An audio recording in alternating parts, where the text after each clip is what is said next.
This is another one of those videos that I expect many of you to hate. Gluten is surprisingly polarizing. Of course, most of the evidence that many of you will throw at me are anecdotes, and we all know that the plural of anecdote is not data.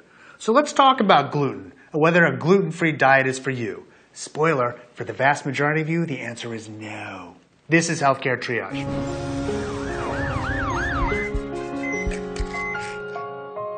What is gluten? It's the main structural protein complex of wheat, barley, rye, and triticale, which is a cross between wheat and rye. That's a problem, because the stuff is in almost everything. Wheat is in bread, soup, pasta, cereal, sauces, and lots of other stuff. Barley's in food coloring, malts, and beer. Rye's in a lot of stuff too. Eliminating gluten is not easy. Let's start with the fact that people on gluten-free diets are usually trying to treat one of three things: celiac disease, wheat allergy, or a gluten sensitivity. These are not the same thing. Let's do celiac disease first. It's basically an immune reaction to gluten. When it hits your small intestine, something makes your body go a little nuts. It activates the immune system to try and fix the problem, but it does more harm than good. Over time, the lining of the small intestine gets chronically inflamed, and you can't absorb all of the nutrients you need. Celiac disease can cause weight loss, bloating, and diarrhea. As other parts of the body are denied the nutrition they need, you can develop other problems too. One of the issues with diagnosing celiac disease, though, is that most people don't have any real symptoms that they notice. About 20% of people with celiac disease have constipation, and 10% are obese. As many as 75% of kids with celiac disease are overweight or obese at the time of diagnosis. Some people are more likely to have it than others. It runs in families, so people related to people with celiac disease are at higher risk. Celiac disease is also more common in people with type 1 diabetes, Down syndrome, and Turner syndrome. It can also be more common in those with autoimmune thyroid disease or microscopic colitis. There are blood tests that can help in the diagnosis of celiac disease, but the real gold standard is an endoscopy.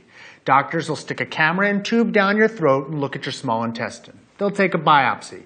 That's the most definitive test for celiac disease. The only real treatment for celiac disease is a gluten-free diet. There's no cure. You can start to feel better pretty fast in the diet, but complete healing of the small intestine could take up to years.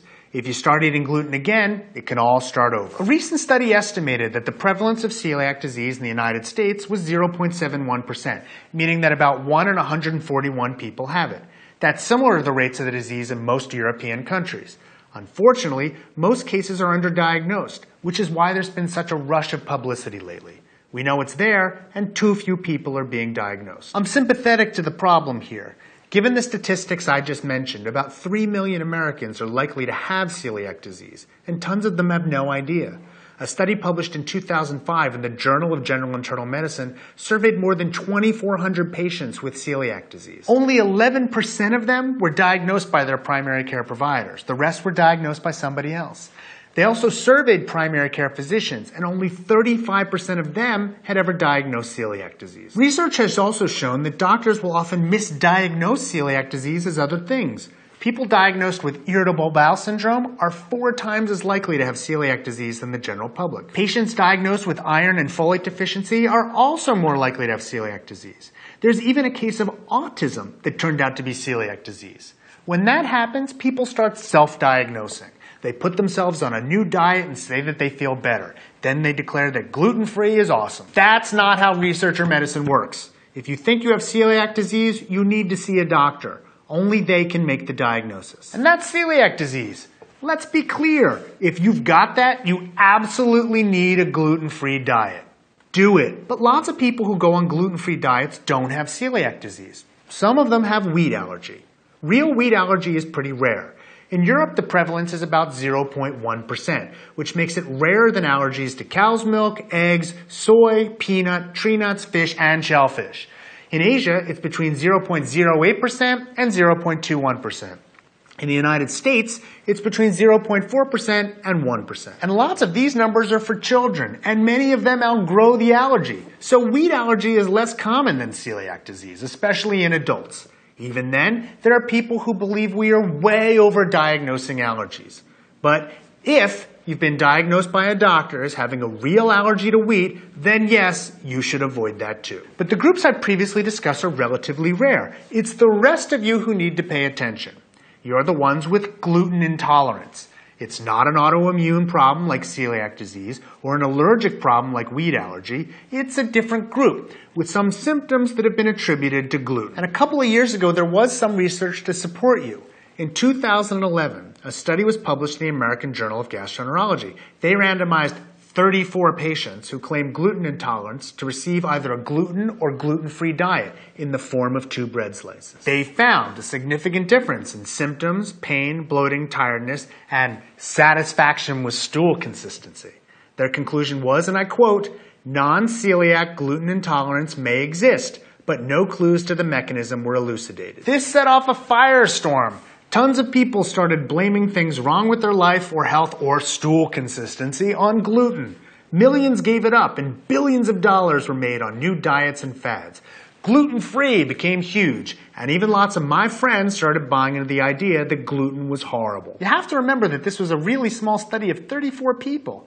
The results were not a slam dunk in terms of absolute improvements, so lots of people argued against its findings. Rather than rest on his laurels, though, Peter Gibson, one of the main researchers involved, continued to study this. He set up a better study to confirm his findings.